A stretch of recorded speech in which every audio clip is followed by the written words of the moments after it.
Krásny podvečer prajem. Volám sa Šaman. Som muž v strednom veku. Mám 42 rokov a už nejaký ten čas sa venujem duchovným témam, ktoré nás obklopujú a často aj ovplyvňujú bez toho, aby sme si to uvedomovali.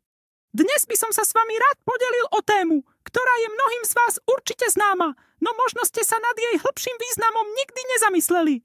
Budeme sa rozprávať o horoskopoch. Viem, čo si možno niektorí z vás myslia. Horoskopy? To je predsa len nejaká zábavka v časopisoch, nie?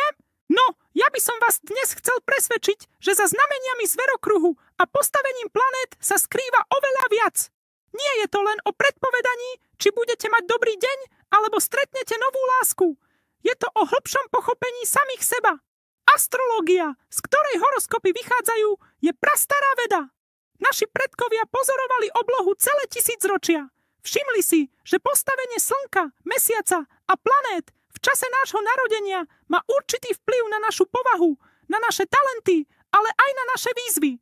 Predstavte si to ako takú kozmickú mapu duše. Mapa, ktorá vám ukazuje, s akou výbavou ste prišli na tento svet. Každé z 12 znamení zverokruhu má svoje jedinečné vlastnosti. Napríklad ohnivé znamenia ako baran, lev a strelec sú plné energie, vášne a odvahy. Sú to prirodzení lídri, ktorí radi idú do akcie. Na druhej strane zemské znamenia, bík, panna a kozorožec sú praktické, stabilné a spoľahlivé. Sú to stavitelia, ktorí dokážu premeniť sny na skutočnosť. Potom tu máme vzdušné znamenia, blížencov, váhy a vodnára. Tí sú komunikatívni, spoločenskí a plní nápadov. Sú to myslitelia a inovátori našej spoločnosti. A nakoniec vodné znamenia, rak, škorpión a ryby. Tí sú citliví, intuitívni a empatickí. Dokážu sa napojiť na emócie druhých a majú hlboký vnútorný svet. Možno sa teraz pýtate, ako to súvisí s duchovným významom. No práve v tom to je. Keď pochopíte energie svojho znamenia, môžete lepšie porozumieť svojim silným stránkam, ale aj svojim slabinám. Napríklad, ak ste baran, viete, že máte v sebe obrovskú silu a odhodlanie, ale zároveň môžete byť netrpezliví a impulzívni. Keď si toto uvedomíte, môžete sa naučiť svoju energiu smerovať konštruktívne a pracovať na svojej trpezlivosti. To je duchovný rast. Horoskop nie je osud, ktorý sa nedá zmeniť. Je to skôr návod, ako pracovať so svojím potenciálom. Je to ako keď dostanete do rúk nástroje. Môžete ich nechať ležať v kúte a nikdy ich nepoužiť. Alebo sa s nimi môžete naučiť pracovať a postaviť si krásny dom. Vaše znamenie vám dáva tieto nástroje. Ukazuje vám, kde máte prirodzené nadanie a kde budete musieť vynaložiť viac úsilia.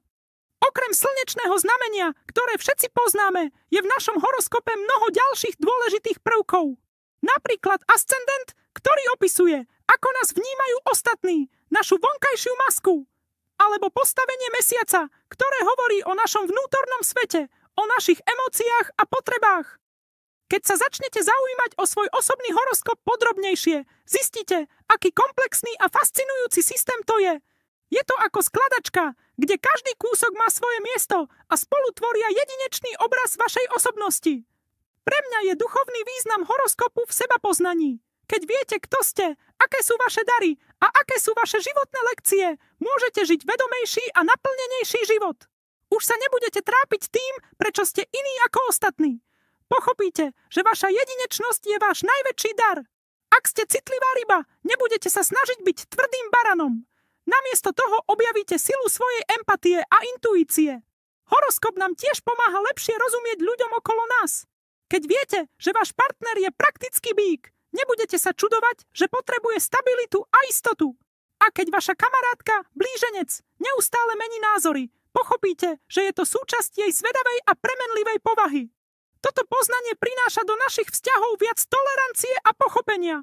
Samozrejme, nemali by sme sa stať otrokmi horoskopov. Nesmieme zabúdať na slobodnú vôľu. Hviezdy ukazujú tendencie a potenciál, ale my sme tí, ktorí robia rozhodnutia. Astrológia nám má slúžiť ako pomôcka, nie ako výhovorka. Ak vám horoskop povie, že máte zlý deň, neznamená to, že musíte zostať v posteli a čakať na katastrofu.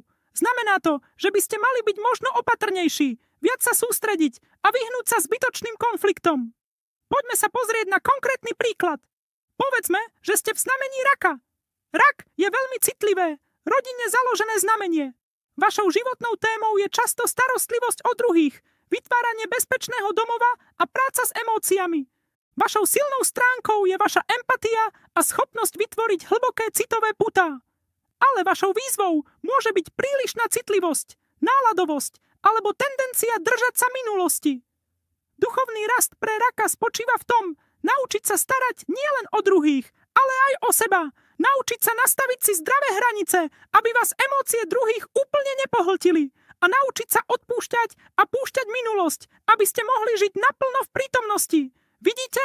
Nie je to o tom, čo sa vám stane, ale o tom, ako na to zareagujete a čo sa z toho naučíte. Alebo vezmime si kozorožca. Toto znamenie je známe svojou ambicioznosťou, disciplínou a zodpovednosťou. Kozorožec chce v živote niečo dosiahnuť, vybudovať si kariéru a zanechať po sebe odkaz. Jeho duchovnou lekciou je však naučiť sa, že život nie je len o práci a úspechu. Je to o nájdení rovnováhy medzi povinnosťami a radosťou, o dovolení si oddychnúť a užiť si plody svojej práce. Je to o pochopení, že jeho hodnota nespočíva len v tom, čo dosiahne, ale v tom, kým je. Každé znamenie má svoju svetlú a tienistú stránku. Duchovná cesta spočíva v tom, aby sme prijali obe. Aby sme svoje dary využívali v prospech seba aj ostatných a aby sme pracovali na svojich slabinách, aby sa nestali prekážkou v našom živote. Často počúvam námietku, že nie všetci ľudia v jednom znamení sú rovnakí. A to je úplná pravda. A to je práve to, čo robí astrológiu takou zaujímavou. Slnečné znamenie je len jeden dielik skladačky. Ako som spomínal, máme aj ascendent, Mesiac, Venušu, Mars a ďalšie planéty, ktoré boli v čase nášho narodenia v rôznych znameniach a domoch. To všetko vytvára jedinečnú kombináciu, ktorá robí každého z nás originálom. Preto je najlepšie nechať si vypracovať osobný, tzv. Natálny horoskop. To je tá vaša osobná kozmická mapa. Čo vám teda chcem týmto všetkým povedať? Skúste sa na horoskopy pozrieť novými očami. Nie ako na povrchnú zábavu, ale ako na nástroj pre hĺbšie sebapoznanie a duchovný rozvoj. Zistite si viac o svojom znamení. Prečítajte si o jeho silných stránkach, o jeho výzvach. Zamyslite sa, ako sa to prejavuje vo vašom živote. Možno objavíte súvislosti, ktoré vám doteraz unikali. Možno lepšie pochopíte, prečo vás niektoré veci priťahujú a iné odpudzujú. Prečo máte určité talenty a prečo sa vám v živote opakujú niektoré situácie. Je to cesta objavovania. Cesta, na ktorej konci je hĺbšie pochopenie seba samého a svojho miesta vo vesmíre. A to je podľa mňa jeden z najkrajších darov, ktoré môžeme v živote dostať. Nie je to o veštení budúcnosti, ale o vedomom tvorení svojej prítomnosti. Na záver by som chcel zdôrazniť jednu vec. Nech už veríte v astrológiu, alebo nie. Najdôležitejšie je, aby ste boli k sebe úprimní a pracovali na tom, aby ste sa stali najlepšou verziou samých seba. Ak vám k tomu pomôže práve pohľad cez optiku horoskopu, je to úžasné. Ak máte iné cesty, je to rovnako v poriadku.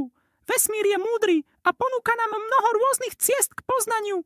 Dúfam, že som vám dnes ponúkol nový pohľad na túto starodávnu múdrosť a možno vás inšpiroval k tomu, aby ste sa na svoje znamenie pozreli trochu hlbšie.